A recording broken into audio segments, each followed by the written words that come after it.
Did you know that the idea of bringing together Will Ferrell and Mark Wahlberg had been gestating since the 79th Annual Academy Awards in 2007, where Will had been viciously insulting other actors as part of a bit, but became extremely polite to Mark? Anchorman superfan Eva Mendes jumped at the chance to work with director Adam McKay. In an interview, she was asked what her favorite movie was and answered Anchorman. For her, getting the chance to work with McKay was as exciting as working with Martin Scorsese. Wahlberg had done only a few comedy parts in the past, whether on SNL or Date Night, but he's never so fully embraced a comedic role. McKay recalled, "The second I saw Will and Mark together, it was just a completely different energy. In a weird way, almost the last two guys in the world you'd expect to see together. That's what made it so fascinating." Terry, you don't have to be polite, okay? She looks kind of shitty. Don't speak to her like that, Alan. Look, if I put that in my Cosmo fashion app, you'd probably get a D-. Adam McKay and Will Ferrell initially developed the other guys under the title The B Team. However, at the same time, 20th Century Fox was developing its big-budget reboot of The A Team, so Fox executives weren't happy. They were doubly upset because McKay didn't pitch the movie to them when he was doing the rounds at the studios. Director Adam McKay said 15-20% of the movie is improvised. They goofed around a lot in the scenes. Hospital. Alan came into the ER with poison ivy on his rectum. Yes. Needless to say, I fell for him immediately. We immediately spent the next 3 days at the La Quinta Inn. Eva Mendes revealed how she felt while improvising scenes. She said, "I have that mentality where it's sink or swim, and I'm not going to sink. So I'd get in there with the guys and Ferrell, the improv king, and I had to give it my all." The director, Adam McKay, did a lot of shots of this scene, and in each one, new dialogues and ideas appeared. The actors said, "Normally, it's time is money on the set, and everything is so valuable and precious. But there's a sense that they know what's precious, and what's precious for McKay is the performance." Always forget the name of it. With Meg Ryan. Yes. I don't remember a movie where Meg Ryan meets a guy with poison ivy up his ass. I'll think of it. I'll think of it. So what about you, Terry? Do you have a girl? I did, yeah. We were supposed to get married, but she backed out. It's complicated. Terry shot Derek Jeter. Shut up, Alan. This was before. That's okay. She's got mail. Mark Wahlberg agreed to work alongside Will Ferrell after having dinner with him and realizing that Ferrell is as sweet, kind, and sincere as he comes across on screen. The actor had met with other people in the comedy world, and in his opinion, most comedians are not like they appear on screen. They are usually kind of dark and very different from the characters that they play.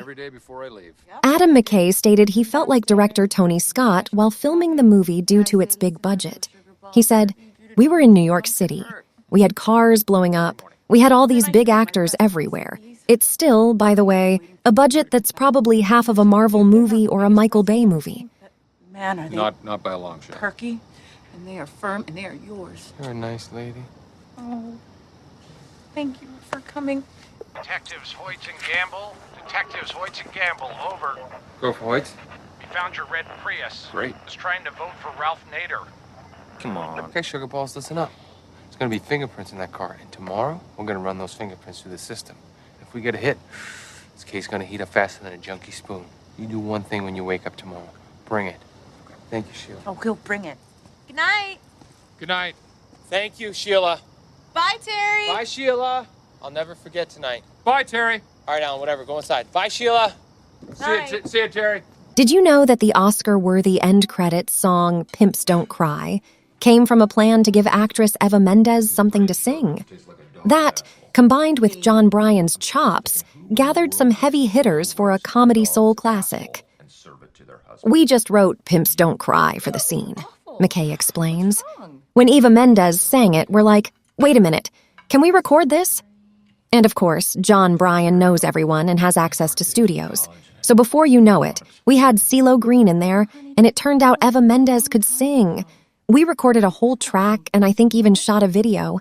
But it came out of the scene. The actors were like, "Well, what's the melody?" And we're like, "John, you want to write something?" And then, of course, I was like, "I gotta hear that song." Gator don't play no It's hard to shit. believe that the other You feel guys me? isn't rated Gator never R, been about with all that. the Never been foul-mouthed about playing no dialogue the shit. cast spouts. As McKay said, they worked hard to make the dirtiest PG-13 rated film they possibly could. We became masters of the family-friendly cursing from writing on Saturday Night Live, he said. We found every possible way to say something awful. And I pulled open that curtain, and I saw you.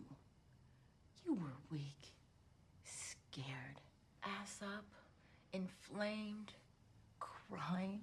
At that moment, I knew, hey, he's no pimp. Pimps don't cry. Pimps don't cry. The director revealed that it was hard to stay focused on set. I think that movie is maybe the hardest I've laughed on set, says director Adam McKay, reflecting on the police farce The Other Guys. There were times when I was sore at the end of the day from laughing. Despite being McKay and Farrell's most technically ambitious project to date, The Other Guys didn't allow the familiar structure of the buddy cop genre to hinder their unique style. McKay explains that their intention was to maintain a sense of authenticity, even amidst the film's outrageous moments, such as discovering Alan's unexpected journey into pimping. Although there are absurd elements, the aim was to present a more grounded approach compared to their previous films.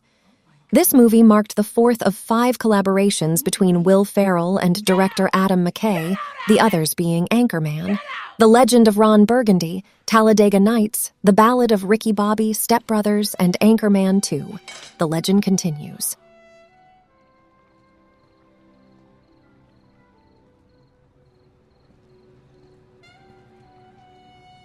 Hey. Hey. What are you doing here? Come here when I have lady troubles, which means I come here about every night. What are you doing here? Sheila and I got into it tonight. She threw me out. You're not a cop to your wife throws you out of the house, partner. Does it bother you that the casting robbers only took 74 grand in diamonds? You're junkies, who cares? I mean, I don't know if a junkie can go down a 20-story zip line, man. How you fellas doing? We're about to have us a little screw party in this red Prius over here if you want to join us. No, you're not going anywhere near that Prius, okay? Here's what we're talking about. We're talking about a bunch of hobos with fingers in each other's pooper in a stranger's car with talk radio playing really loud. It's gonna be a nice evening. Well, we're not participating in that. We have no interest.